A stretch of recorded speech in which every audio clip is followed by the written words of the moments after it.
All right, welcome to this explainer. We are diving straight in today because we're standing right at the edge of a massive, fundamental shift in how Google understands and distributes content. And honestly, it's going to totally rewrite the rulebook for anyone trying to build an audience online. For years, we've kind of just thought of recommendation engines as giant complex filing cabinets, right? You put a piece of content in, you attach some tags, maybe a catchy title, and the system just tries to match your text with whatever viewer happens to be searching for. But that era, it is over. Today, we're looking under the hood at some groundbreaking engineering research straight from Google and YouTube to uncover how their flagship AI is fundamentally changing the game. So let's start with something I know we've all experienced recently. Have you noticed your recommendations getting just eerily specific?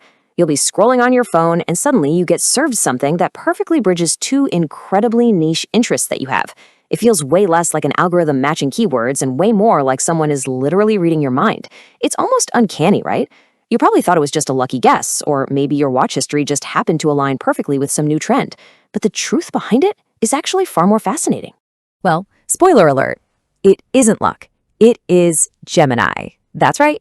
Google is no longer relying on simple keyword matching or those traditional collaborative filters to guess what you want to watch. They are actively using their flagship large language model, Gemini, to actually reason about what viewers are looking for.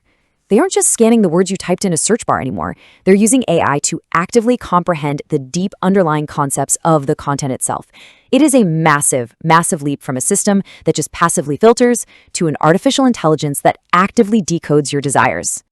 Now, just consider the sheer scale of this shift for a second. Gemini is functioning as a shared underlying AI capability. Think of it like a massive shared brain across completely distinct Google products. It's powering search, it's behind those new AI overviews, it's driving conversational search, and absolutely crucial for us, it is powering content-derived video understanding on YouTube. It's essentially the central nervous system connecting the whole shebang.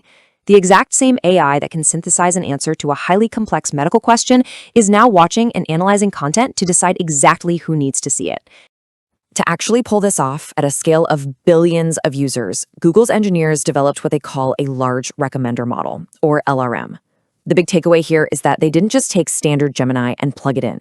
Instead, they took a base Gemini checkpoint and heavily adopted it into a unified, highly specific AI. This LRM is a colossal technological leap.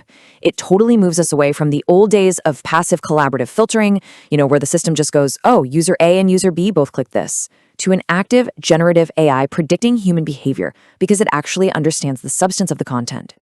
But here's the catch, right? Large language models like Gemini speak human languages like English. But recommendation algorithms, they need a way to mathematically process billions of videos at lightning speed. So the researchers basically had to put Gemini through YouTube school. Through a process called continued pre-training, they essentially created a bilingual AI. This AI is completely fluent in English, but it also speaks a brand new language built specifically for the algorithm, and it's made up of tokens called Semantic IDs. The model literally had to learn how to translate our human world of catchy titles and descriptions into its own internal mathematical map. Let's break down how this translation actually happens. In the old days, content was just assigned random hash numbers, just meaningless database identifiers. But now, they've built a system to represent content using compact AI-derived codes. Instead of just looking at the title you typed out, the system literally tokenizes the actual substance of the media. It extracts features from the visual frames, the audio track, the spoken transcript, and uses complex quantization to generate a semantic ID, something like A228 or B204. It's an ID entirely based on meaning, not just random metadata. In the engineering research, they literally describe these semantic IDs as the atomic units for a new language of YouTube videos. Just think about how powerful that is for a second. Because these tokens are semantically meaningful, the model can build a massive hierarchical map of the entire platform. The first token might mean sports, the next token means tennis, and the next one means Wimbledon. Because it speaks this new language, the AI can look at a user's history, say they watched videos A, B, and C, understand the deep relationships between those atomic units, and accurately predict what the masked next video should be. Because Gemini is, at its core, a language model, these tokens let it build a real logic map. It's doing cross-domain reasoning, not just matching tags. Step 1, the model sees a video with a semantic ID representing Wimbledon. Step 2, it doesn't just scan for the keyword Wimbledon somewhere else, it understands the underlying concept is tennis. Step 3, therefore, it reasons that this is highly relevant to an audience of tennis fans. It extracts the raw concept from the substance and connects it directly to the human audience. The research papers give some incredible concrete examples of this. The model intrinsically understands that a video about the Spanish Grand Prix appeals to Formula One racing fans. Or if it sees a highly technical deep dive on neural networks, it reasons this will appeal to technology fans. It is making these logical jumps based entirely on the semantic meaning of the content, completely bypassing the need for exact text string matches. It just gets the topic, the vibe, and the audience, all at the exact same time. So how does this all actually show up on your screen? Well, we have to totally redefine how we think about the recommendation system. It is not a passive filter anymore. It operates through something called generative retrieval. Imagine a giant invisible prompt box being filled out every single time you open the app. The inputs?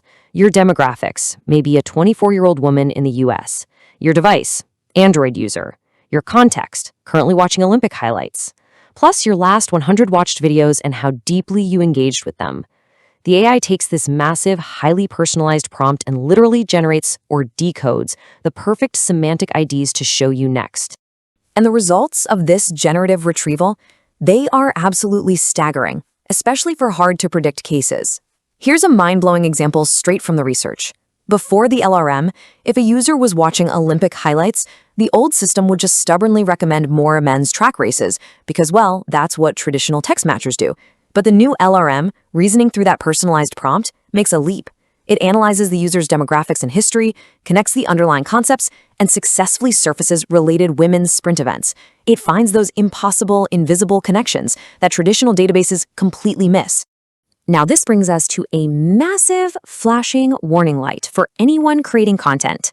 If the algorithm is now an AI that actively reasons, you have to give it high-quality substance to reason with. As the documentation points out, a transcript is the most direct bridge between what your video actually says and what a language understanding system can process.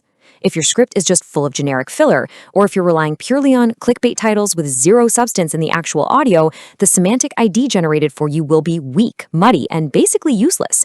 Gemini simply won't know who to show it to.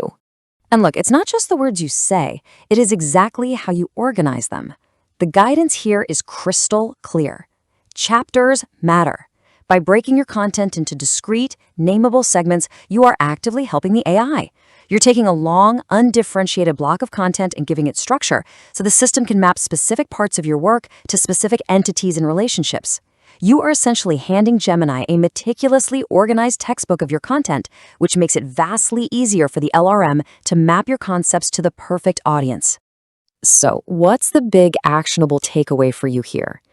You need to start speaking to the AI like you are teaching a student. Your narrative needs to be clear, logical, and incredibly consistent. You've got to strip out the rambling, generic filler. Structure your arguments. Use specific terminology.